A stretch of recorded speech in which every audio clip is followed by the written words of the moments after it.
You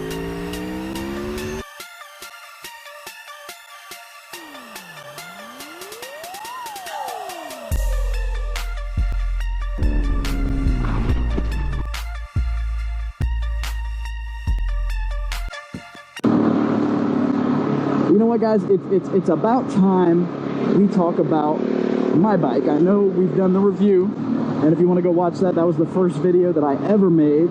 Sound quality's a little bad. Everybody likes to complain about that, but it was the first one.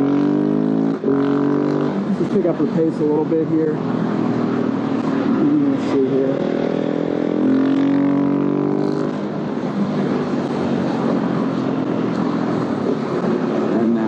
Coming.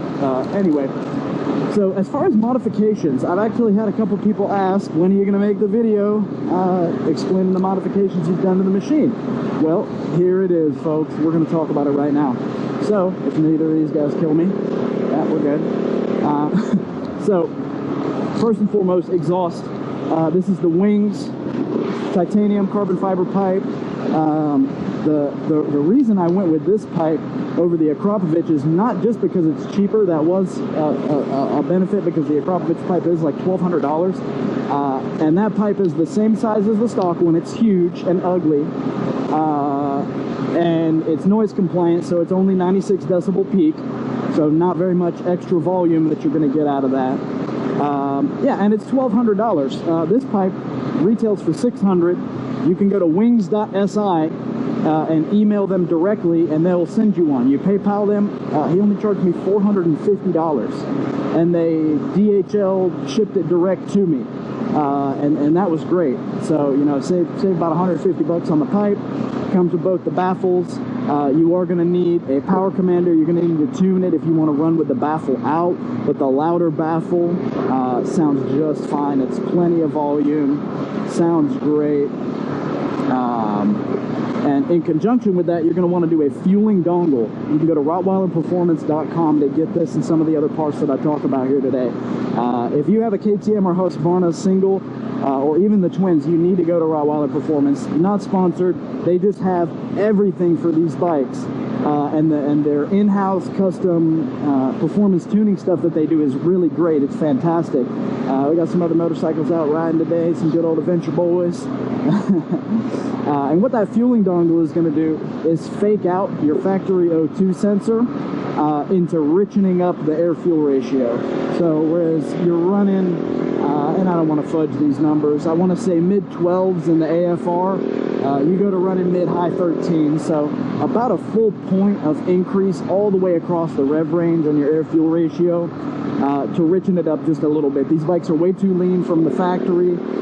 They run hot at low RPMs. They are a little bit choppy off the start. You kind of get that feel when you're accelerating from zero. And all that goes away the second you do the fueling dongle. Do I think it necessarily was a big power increase? No. Did it probably help the bike put the power to the ground that it's supposed to put down? Absolutely. The real power adder, I think, and obviously needs to be used in conjunction with the exhaust and the fueling dongle. You're going to have really bad running issues if you just do intake and exhaust, and you do not do the fueling dongle. The bike will have a tendency to flame out a lot. So let's just say we're riding, we've got zero throttle on right now, and we chop it just like that. Not chop, but we stab it, right? And we just grab a handful real quick. The bike wants to cut off. And that's because it is running way too lean. It's just barely running the way they have it idling from the factory. So you want to fix that. Keep your bike from stalling out on you or flaming out on you. That's a stop sign. God, that truck went by, or I would have just blown right through that. That stop sign's so far over that way. I'm just looking at the road ahead. Yeah, don't ride under caffeinated, guys. Not really good for you. We're gonna go this way, actually.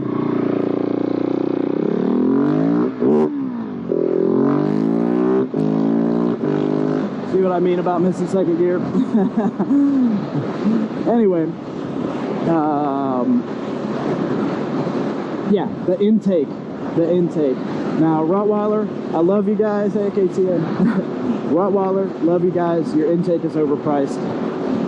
I like it. It's really cool. It's probably the most efficient thing on the market, but it's overpriced. It's just plastic and foam. This DNA kit that I got, you can actually get on Amazon. It's basically just a metal bracket in the shape of the bottom of the airbox cover, and a K&N type filter that drops down into there and surrounds the whole inside of the airbox. So you go from drinking through a little snorkel like this big to the entire airbox being opened up right here underneath the seat.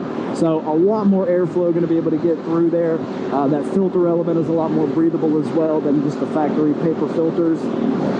And wow, I really did feel a dramatic difference on the butt dyno once I put in that intake. Already had the exhaust and the fueling dongle, but once I got that thing in there, man, I mean, realistically, I would say a solid 2 to 3 horsepower increase. And I mean, that's huge on a little motorcycle like this, especially, you know, a single cylinder that's already making 75 horsepower.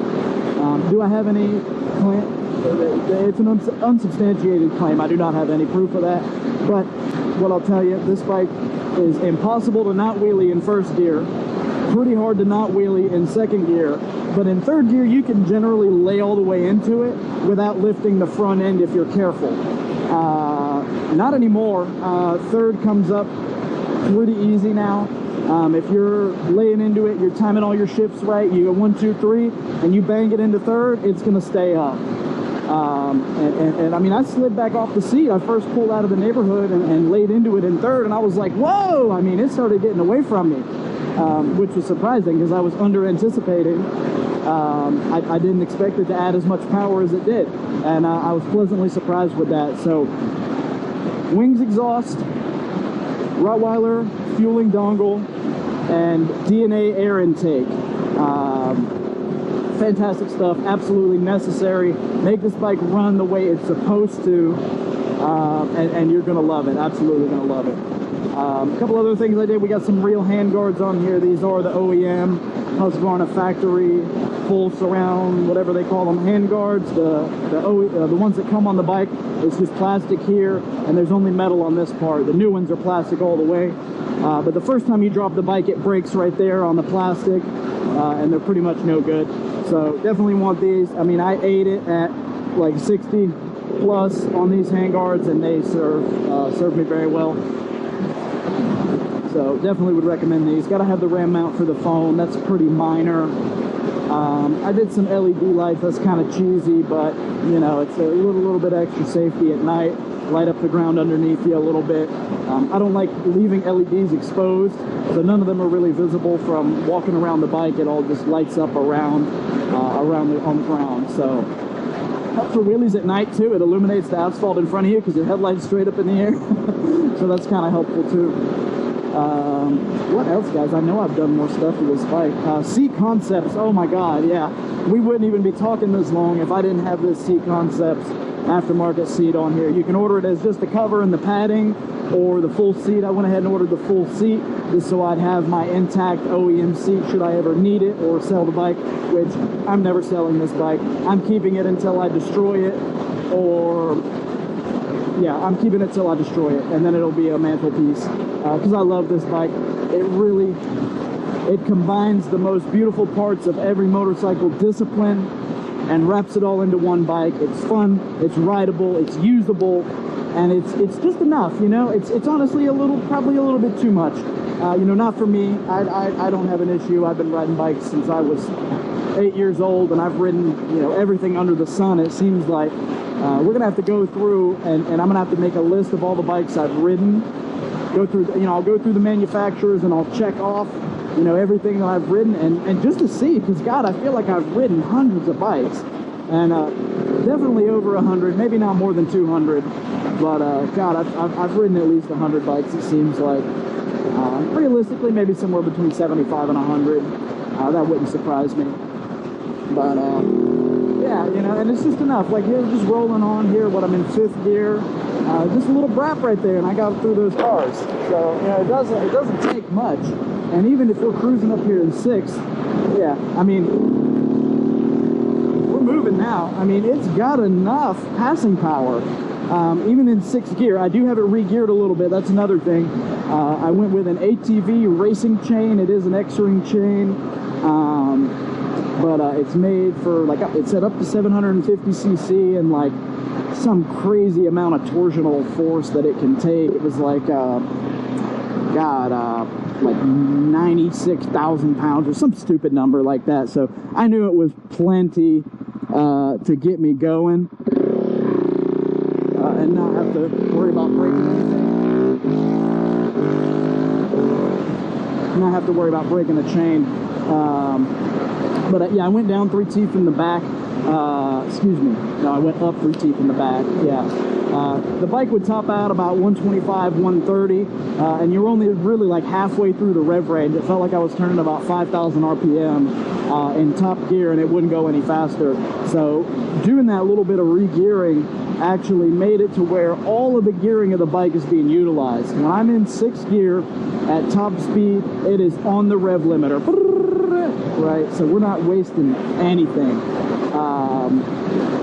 The beautiful part about that is just that you're not wasting anything.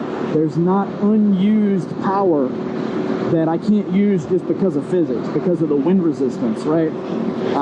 So that's something I would also recommend in conjunction. Not that this bike needs any more bottom end, but it does give you a little bit more bottom end, and it keeps you from wasting that up top. So definitely exhaust, intake, fueling dongle, absolutely necessary. And then just, my personal opinion, I would also do the 3 teeth up in the rear as well. Always replace both sprockets and the chain when you change one part of the drive system. Don't just change your countershaft sprocket. Don't just change your rear sprocket. I did this when the bike was new enough. There was no wear on the chain. You know, obviously it had stretched some, but there was no wear on the countershaft sprocket, so I did just go ahead and do the new chain and rear sprocket, and I left the countershaft sprocket as is.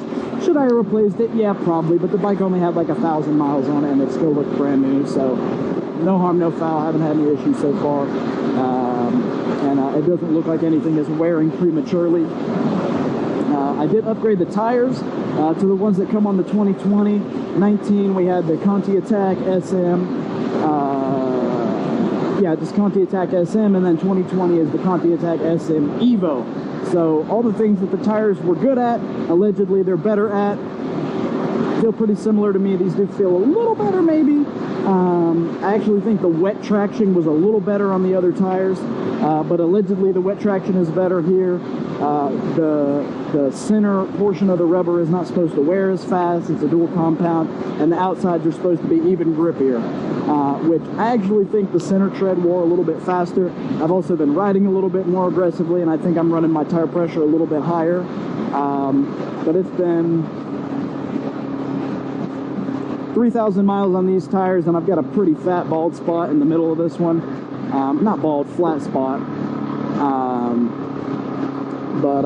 Yeah, you know, I was expecting a little more out of it, because that's about what I got out of the last one.